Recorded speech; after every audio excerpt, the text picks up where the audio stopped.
বৈঠকটা আমি বলি, বৈঠকটা ওরা চেয়েছিলেন এবং ওদের বৈঠকের শুরুতেই কথা হয়েছিল যে আমরা লিগাল কনসালটেশন ছাড়া আমরা বিন্দুমাত্র এগোবো না। তো ওরা একটা কতগুলো দাবি দিয়েছিলেন, তার মধ্যে বেশ কিছু দাবি লিগালি বলেছে করা যাবে, আবার কিছু দাবি বলেছেন এটা করা যাবে না, এটা সুপ্রিম কোর্ট এটা করতে বলেননি আমাদের, কোনো তালিকা প্রকাশ করা, এটা সুপ্রিম কোর্টের কোনো ডিরেকশনে নেই।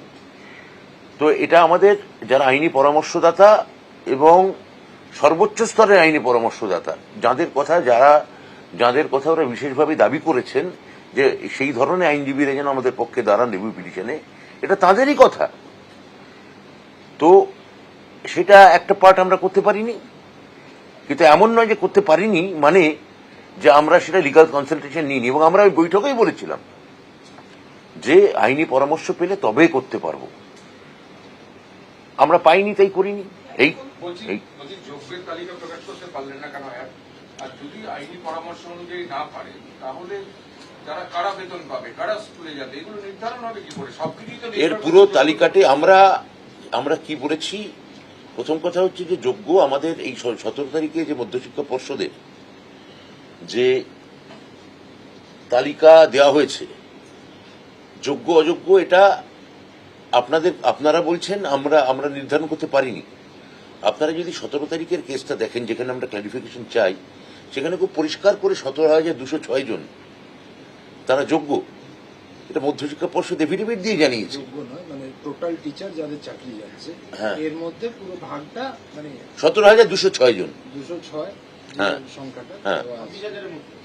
হ্যাঁ সেটা দেওয়া আছে, অর্থাৎ আমাদের ভাগ আছে এবং আমরা সেটা সেই অনুযায়ী আমরা কাজ করছি। হ্যাঁ, সেই কাজ আমাদের করতে দিন। তো এটা এমন কোনো কাজ করবেন না যা আপনাদেরই রিভিউ পিটিশনে আপনাদের বিপক্ষে চলে যায়, বা এমন কোনো কাজ করতে বাধ্য করবেন না। আইনি পরামর্শ পাইনি, আমি যে বললাম আপনাদের।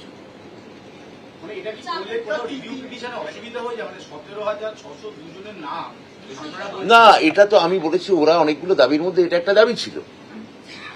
আমরা ইতিমধ্যেই আমাদের যে ক্লারিফিকেশন সেটা অনুযায়ী যোগ্য শিক্ষকদের ওরা বলেছেন কাজ চালিয়ে যেতে। তাহলে আমাদের যে স্কুল দপ্তরের যে সিস্টেম, সেই সিস্টেম অনুযায়ী এটা করা হচ্ছে। এখানে অনিশ্চয়তা কোথায় সেটাই তো আমি বুঝতে পারছি না।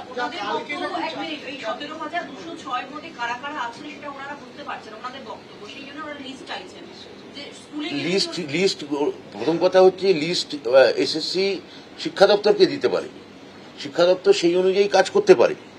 কথা হচ্ছে যে এদের মধ্যে একজনকেও, যাদের কথা আপনারা বলছেন, তাদের কাউকে কি টার্মিনেশন লেটার দেওয়া হয়েছে? উত্তর হচ্ছে না। এদের কাউকে কি কোনো কাজে যোগ দিতে অসুবিধা হয়েছে? উত্তর হচ্ছে না। এদের কাউকে কি কোনো বেতন বন্ধ করার নির্দেশ দেওয়া হয়েছে? উত্তর হচ্ছে না।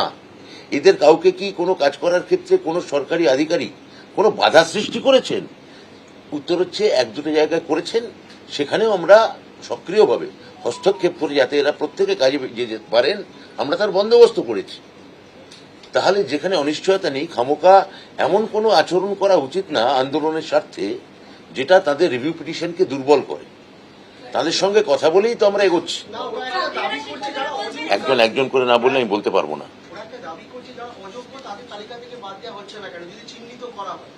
সেই তালিকা তো সুপ্রিম কোর্ট দিয়ে দিয়েছেন, এটা তো আমাদের আর চিহ্নিত করার কিছু নেই, সুপ্রিম কোর্টই জানিয়েছেন। তা সেটা আছে, পাবলিক ডোমেনেই আছে। তা যেটা আমাদের এসএসসি করতে পারবে না, যেটা এসএসসির ক্ষেত্রে বাধা আছে, সরকারি স্তরে আমরা তো কাজটা করছি, তা সেটা আমাদের করতে দেওয়া হোক।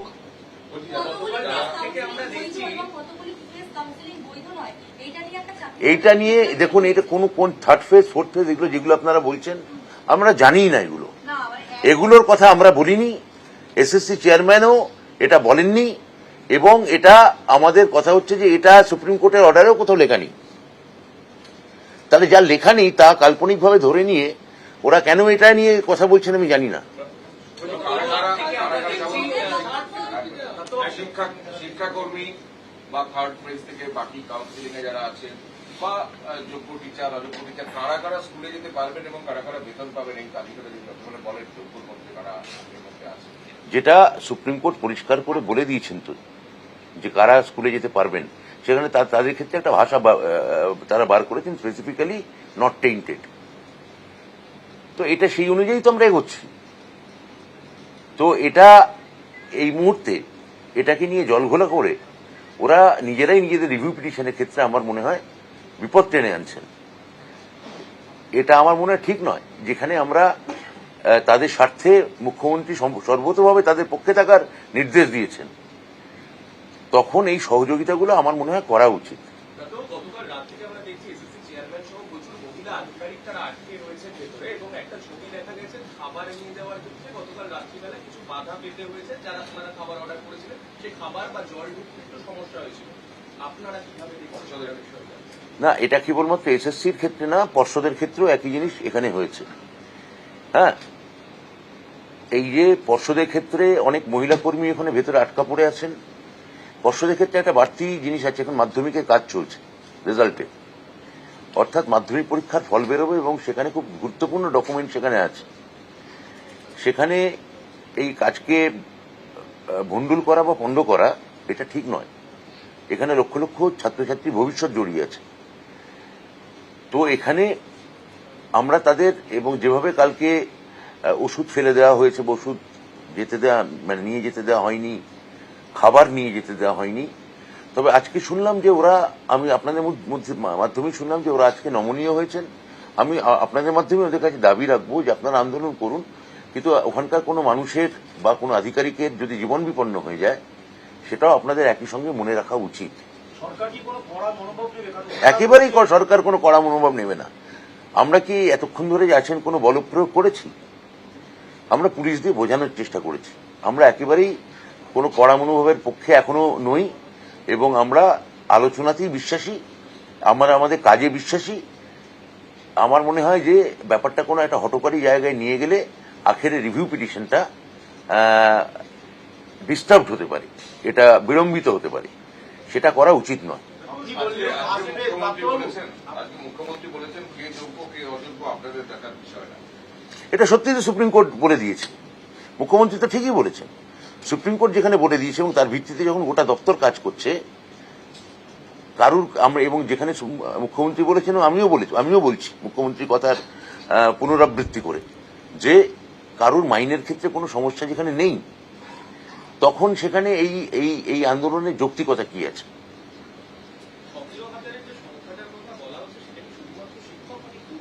না, গ্রুপ সি গ্রুপ ডির ক্ষেত্রে তো একটা পরিষ্কার সুপ্রিম কোর্টের ডিরেকশন আছে। আমরা রিভিউ পিটিশনে তাদের কথাটাও বিশেষভাবে বিবেচনা করে আমরা আনবো, কিন্তু সুপ্রিম কোর্ট এখন অব্দি শিক্ষকদের ক্ষেত্রে যে নির্দেশ দিয়েছেন সেটা আমরা অক্ষরে অক্ষরে পালন করব। আপনারা পুলিশ দিয়ে ওদেরকে বোঝাচ্ছেন, এর আগে আপনাদের সঙ্গে ওরা বৈঠক করেছে, সেক্ষেত্রে ওদেরকে আবারও বৈঠকে আসার কথা বলছেন? আমি তো আশাবাদী যে ওরা যদি আবার আমাদের সঙ্গে কোনো বৈঠক চান, কিন্তু এই আন্দোলন মানে এই সরকারি কাজ করবে, মধ্যশিক্ষা পর্ষদ তাদের জন্য 31শে ডিসেম্বর পর্যন্ত রিলিফ নিয়ে আসবে, এসএসসি তাদের মাইনে নিশ্চিত করবে, সরকার যাতে তাদের তালিকা করে দেবে, গোটা ডিপার্টমেন্ট যাতে তারা মাইনে পান এবং কাজ করতে কোনো অসুবিধে না হয়, তার একমাত্র তার গ্যারান্টি হয়ে মুখ্যমন্ত্রীর কথায় গোটা শিক্ষা দপ্তর দাঁড়িয়ে থাকবে। আবার আপনারাই আমাদের মধ্যশিক্ষা পর্ষদের অফিস ঘেরাও করবেন, এসএসসির চেয়ারম্যানকে খাবার খেতে দেবেন না, তিনি যাতে কন্টেম্পট অফ কোর্ট হন। আগামীকাল ভাইটাল তার কোর্ট ডেট আছে কলকাতা হাইকোর্ট ডিভিশন বেঞ্চ, তার কাজ করতে দেবেন না। এই দুটো কি করে একসঙ্গে চলতে পারে? আরেকটা কথা, অযোগ্যদের টার্মিনেট করার কি কোনো পদক্ষেপ আপনারা নিয়েছেন? আমরা জানি না, জানতে চাইছি। সেটা আমরা আবার বলছি তো, আমরা এটা আইনি প্রক্রিয়া স্তরে আছি। প্রত্যেকটা ধাপই খুব খুঁটিয়ে দেখা হচ্ছে। আমাদের দুটো দিক মাথায় রাখতে হচ্ছে, আপনারা মনে রাখবেন। একই সঙ্গে আমাদের সুপ্রিম কোর্টের নির্দেশ পালন করতে হচ্ছে, একই সঙ্গে যারা বঞ্চিত, যারা চাকরিহারা, তাদের প্রতি সম্পূর্ণভাবে যাতে আমরা মানবিক এবং থাকতে পারি, এবং যা আমি আমার প্রাথমিক বিবৃতিতে বললাম যে একজন নিরপরাধ যেন শাস্তি না পায়, সেটার ব্যাপারে আমাদের সতর্ক এবং সচেষ্ট থাকতে হচ্ছে।